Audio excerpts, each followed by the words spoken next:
Mowers and blowers! 26 degrees today, man. It's cold.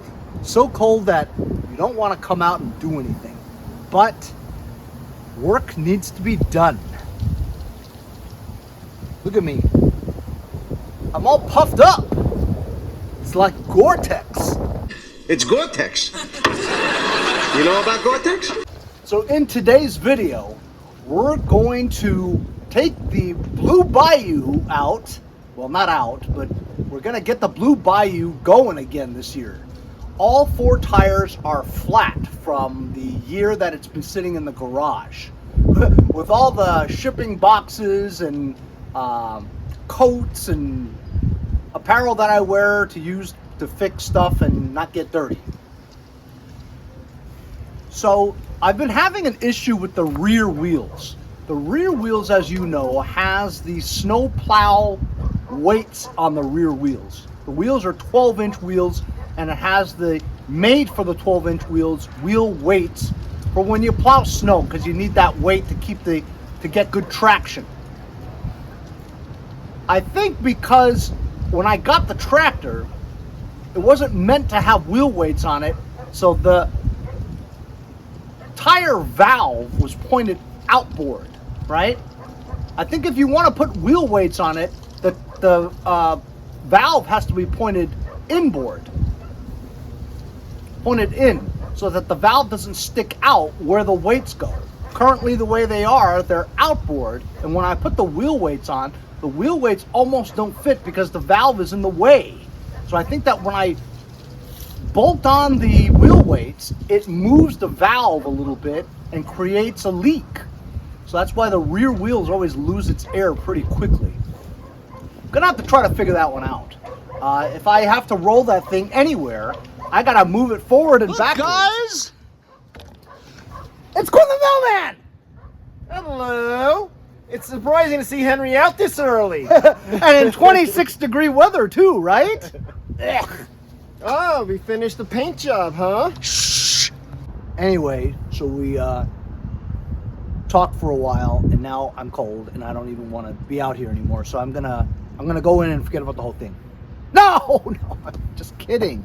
I'll suck it up. I gotta move the. Actually, I could pump up the tires as it is right here, but let's see what happens, huh?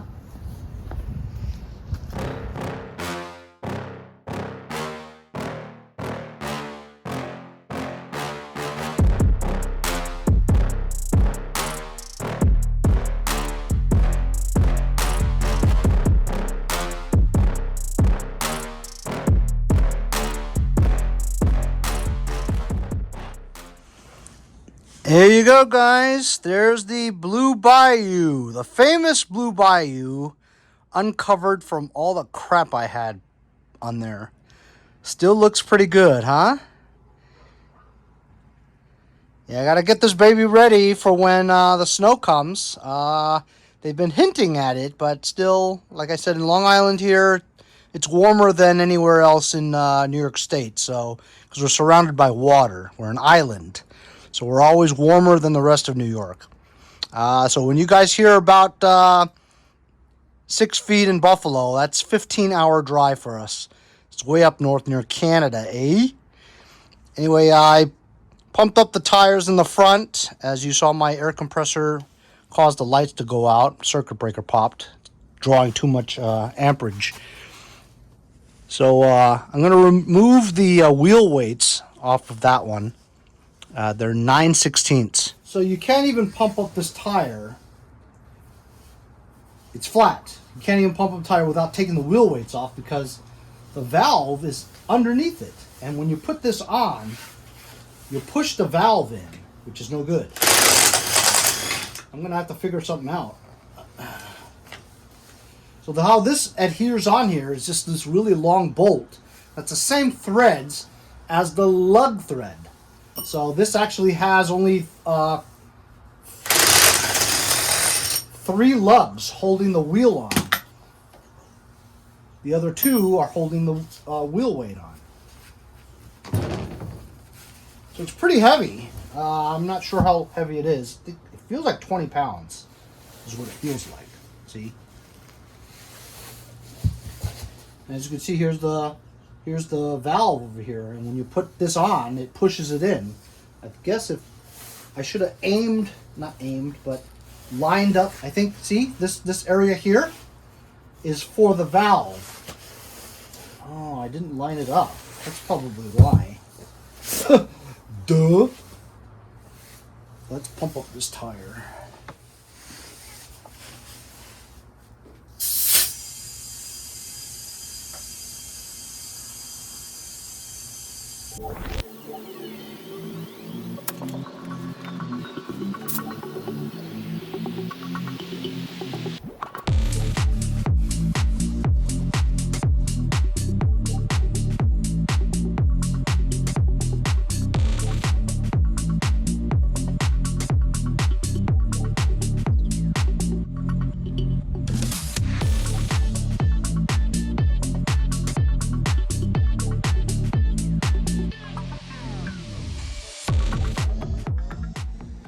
So, it still doesn't work. I moved one of the lug nuts so that these two line up perfectly in those lug nuts. The other one was off by that much to match up with the slot that they had cut.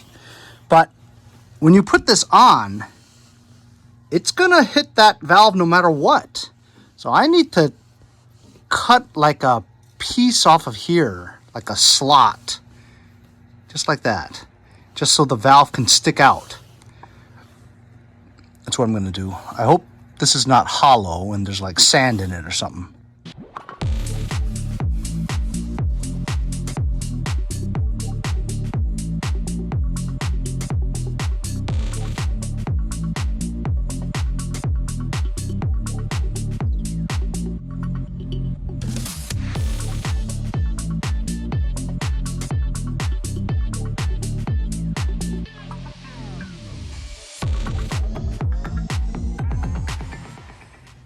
You guys saw what I did? I used a Sawzall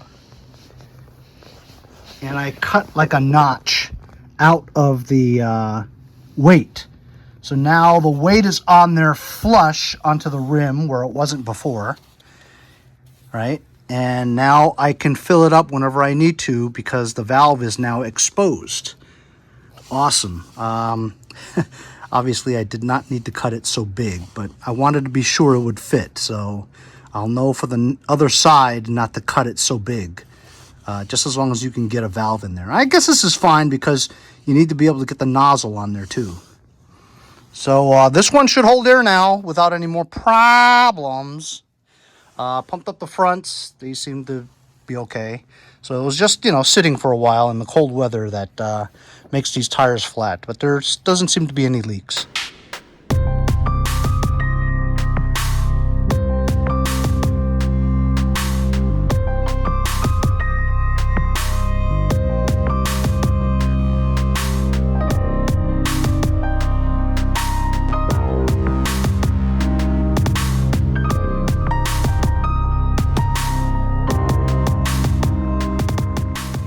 Okay, so I did the same thing on this side as you saw from time lapse. This was a lot easier to do because I just did it already. So looks like we're all set up now. Rears are pumped up to 16 psi each on each side. We got the slot cut it out now, so now I can fill up the air to this thing without taking off the wheel weights. When I took this wheel weight off, this valve was bent like in there. So no wonder why it leaked air out, you know what I mean? So I just pushed it back in again. I don't hear anything, so I mean, hopefully it'll hold air. We'll find out tomorrow overnight and see if any of it leaked out. But I think we got all the tires taken care of and the wheel weights.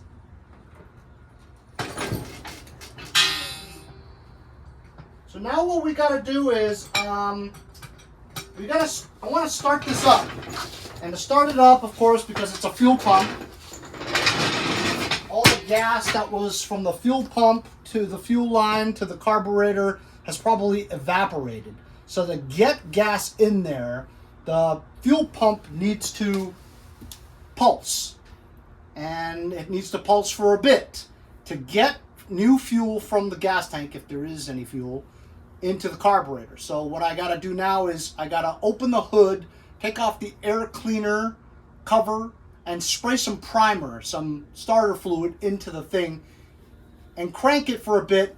The starting fluid helps it get started and crank harder from the crankcase, the pulse in the crankcase, to make the fuel pump better and faster. And then hopefully it'll stay running.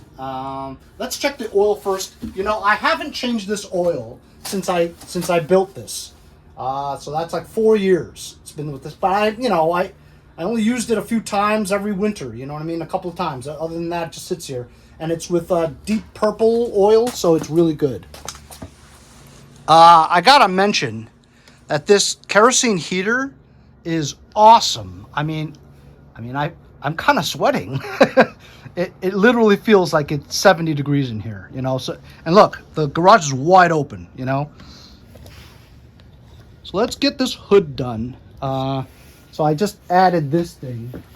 You know, I don't know why I added it, but I mean, I like it. I was wondering what this was when I found it on the street, and I asked one of you guys. I asked all you guys what this was, and some of you guys told me this is a indoor kitchen garbage can holder.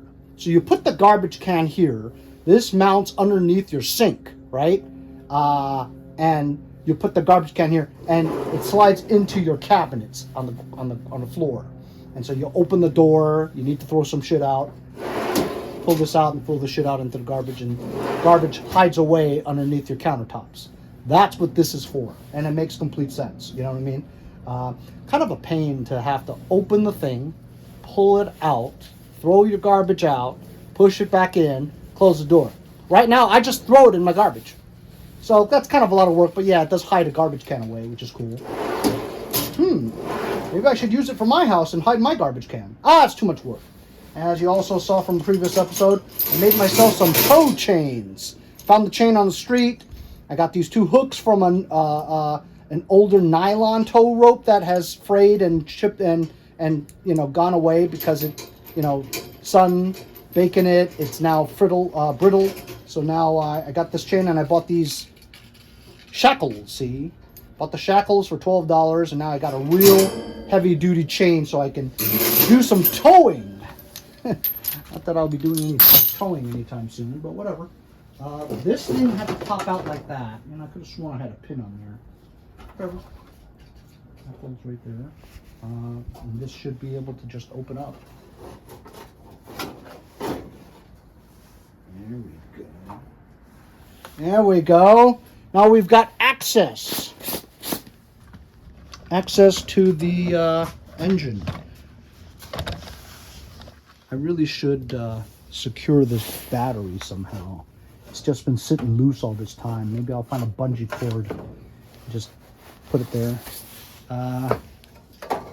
This just sits there like that, which is easy. Let me get some spray and a bungee cord. So I put a bungee cord on there. You know, people go nuts about securing their battery. You gotta have the bracket, the screws that go in there. Just take a bungee cord. Look, solid. Spray. That's quite a bit. You guys think it'll start? It's been a whole year. I wonder if the battery's still good. So I'm climbing on here now. Ooh, I remember there was a fuel shutoff somewhere, but I think I took it off because I said I didn't need it because it's a fuel pump. You know what I mean? So fuel doesn't flow. So I've got it choked now. What do you guys think? You think it'll crank? Here we go.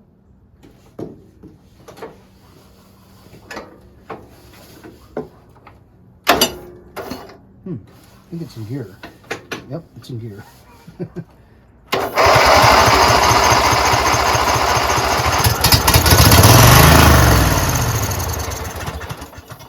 All right. Let's crank it some more.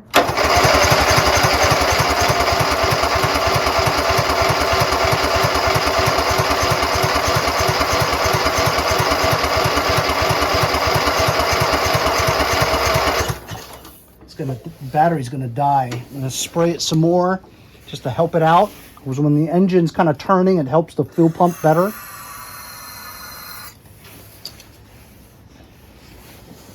I'm stoked that it cranked. choke.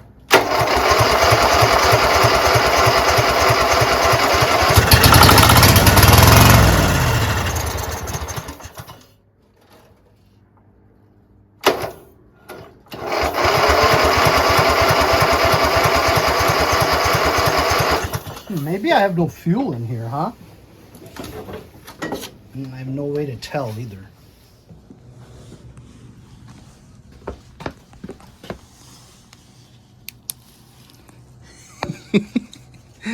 It would help if I had some fuel in there, huh? All right.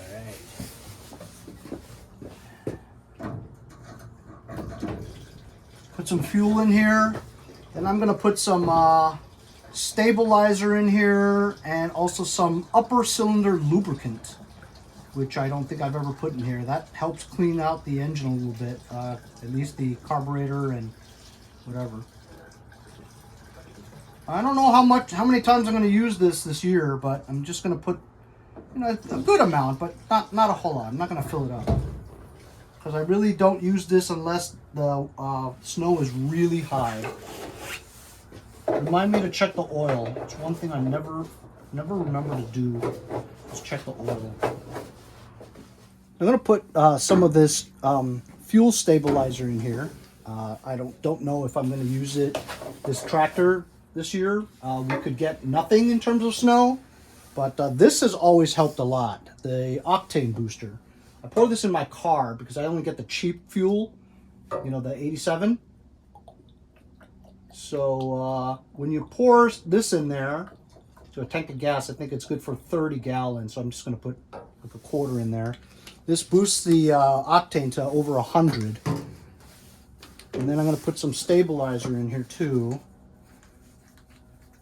And that'll kind of help the moisture, decrease the moisture from the ethanol in your gas. We don't have ethanol-free gas around here, at least that I know of. And I'm not willing to pay the extra for it anyway since I have so much stabilizer. I'm going to pour some of this stuff in there. Since I may not use this mower too many more times for the winter, I'll pour some stabilizer into the fuel I have there now, just a little bit because I don't have that much fuel in there. That helps prevent it gumming up the carburetor next year too, or I hope it does. You got to mix it up a little bit, of course, you know, but you know I'm going to be riding this again later sometime for final cleanup, so should be fine. That's some potent stuff in here now. And this should be okay for winterizing it for the winter. All right, so we got gas in here now. I'm going to spray it again to help it out. Guess we did all that for nothing because there was no gas in there. Henry, check the oil. Right, check the oil.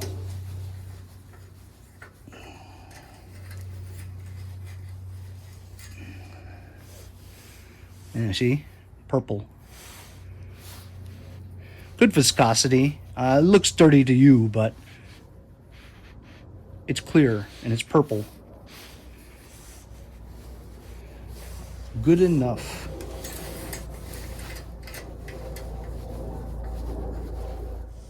All right, let's give it a try again. I'll keep this handy.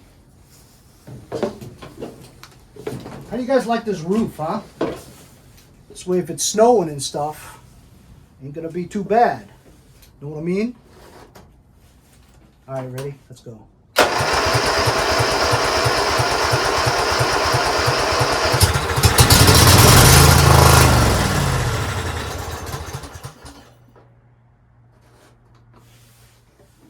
Let's help it out a little bit more. Just gotta get the fuel in there.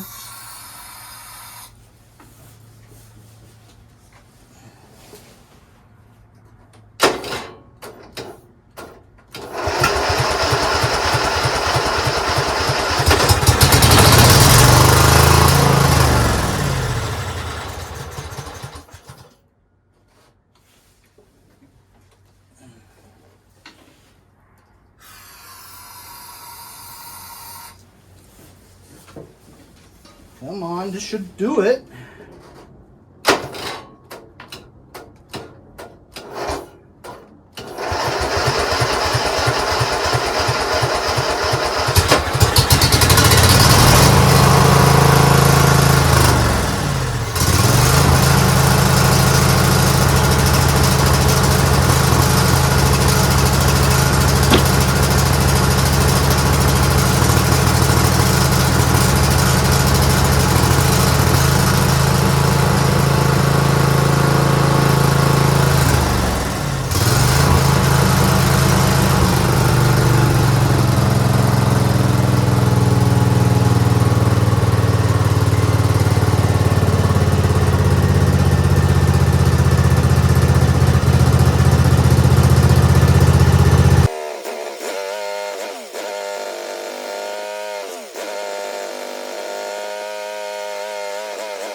Okay. It runs only good when you're at full choke and then 3/4 choke. If you do it any more than half, it wants to stall. Which means that because I didn't put a fuel shutoff on here last year, I let gas sit in the carburetor all year in the carburetor. So I need to put a fuel shutoff in and also eventually a carb clean, but I'm not going to do it this year because it runs fine if you adjust it to the middle choke. Okay. I had these metal steel fuel shutoffs, the kind that has a petcock that goes into a fuel tank, but I can't find it. That's what happens when you have too much shit. You just don't remember where you fucking put shit. You know what I mean? I know you know what I mean. So this is the pulse line. This is the fuel line right here. I'm gonna just cut it right there. Boop. Fuel be a leaking a little bit, but it's not flowing because it's not gravity fed like the other ones, the gravity fed fuel tanks. It'll stop. So you don't really have to worry. But when you want to winterize this for the winter, you're supposed to shut the fuel off and continue running it to get all the fuel out of the carburetor. And that's my problem now, is that it's probably gummed up a little bit. It'll probably clear up by running it a bit. And with that fuel treatment stuff, it may clear it up eventually. You know, you just have to run it because there's maybe some crap in the carburetor that needs to be vaporized, if you know what I mean. You know, when it breaks loose, comes out somehow. Anyway, that's just how easy it is to put a fuel shutoff in. The last time I tried to do it, I had these faulty plastic ones just like this, but it just leaked all over the place, so I took it out. And now hopefully this will work. And this hose clamp is giving me a fit.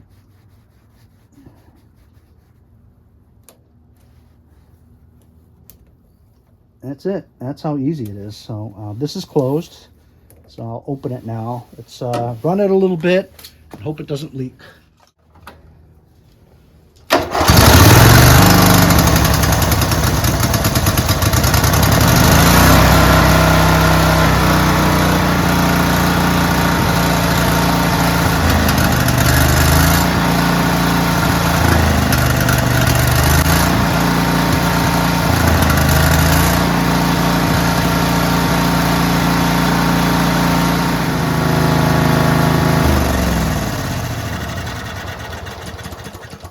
Problem I always have with these plastic ones is that when it's pressurized, it leaks.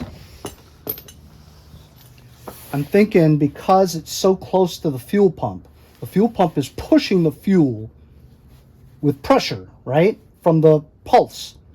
So that's why it leaks. If I had it go through a buffer, such as a fuel filter, it decreases the pressure. You know what I'm going to do? I'm going to swap it out. I'm going to put the fuel pump there and the valve here. The only thing bad about the valve being here is that it's right on the hot engine block. So if it does drip, it could cause a fire. But I'm going to try it anyway, see if it still leaks.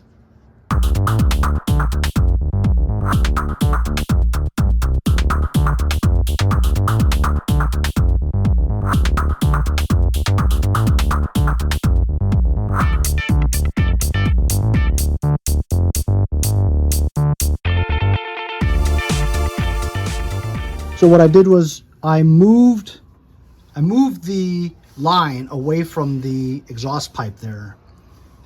And so I had to cut the zip tie, and at least now the valve, if it leaks, it'll leak down the side of that and not touch the engine. And also the fuel filter was right above that thing. With that heat, could melt the plastic and all the fuel would land right on there and cause a fire. So I moved the fuel pump to the firewall and zip tied it to the power cable. So now at least these two parts here are away from that really extremely hot pipe when it gets going. All right, let's see if it leaks now.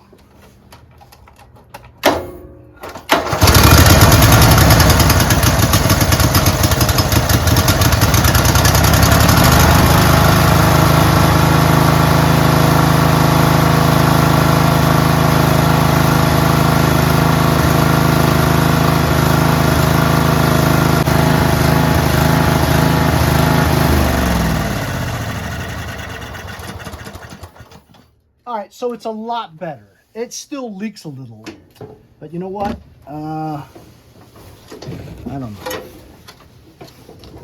I tested it. Didn't seem like it was leaking before, but now, you know, every one that I put on here leaks. I think it's because of the fuel pump pressure. That's definitely what it is. But yeah, it only leaks when it's on. I should try to find a metal one. I looked in my other area and I found it. This is the PETCOCK kind. See what I'm saying? This goes into the gas tank, and you put like a rubber seal, whatever there. But I could just slip the hose over this, and this is one of those twisty things. Now you're letting it out, so it's open.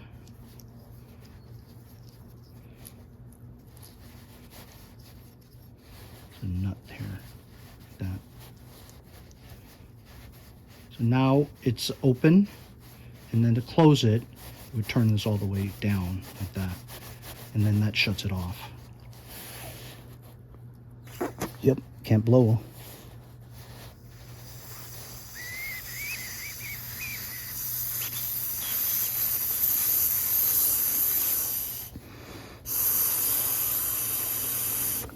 That's it. So I'm gonna put this one on. See if this one works. All right, I put it on. It's easy. Let's see if this one leaks. Holy cow, what a pain, huh?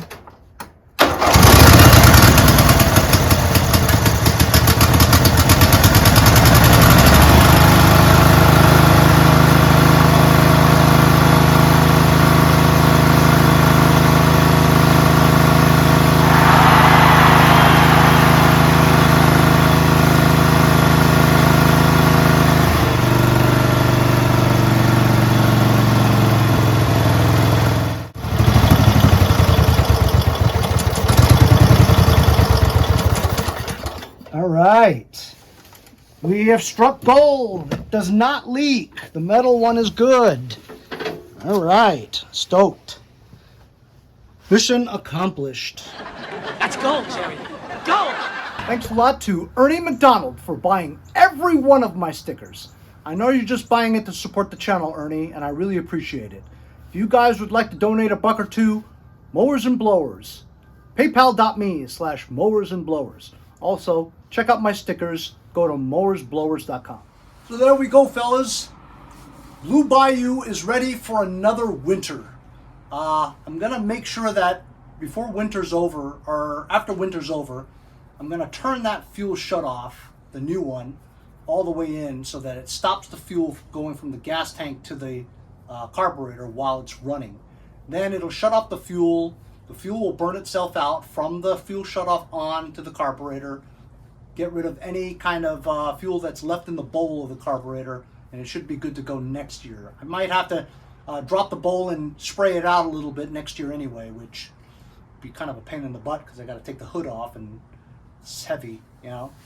Today we worked out the rear tires, cut the little notch there so that the valve would stick out and wouldn't leak air anymore. So I think all 4 tires are good to go. We checked the oil, seems good, and the fuel shut off. And this thing is ready to go. Starts up on 1 crank now, you know what I mean? After you warm it up a little bit, let's see if we can try to jar some of that crap in the carburetor a little bit if we use it this year and clear itself out, because that has happened before. But I got the Blue Bayou listed for $18.75 locally. I've had a bunch of bites, but they all go, oh, well, does it mow well? I'm like, you know, it's just a snowplow, bro. Read the freaking description, you know? Anyway, I mean, I like it. I don't think I'm going to move anytime soon. Interest rates are too high, so I'm stuck here in Long Island for at least another year or 2. Thanks a lot for joining me on the Blue Bayou tune-up, ready for winter. We'll see you guys next time on Mowers and Blowers.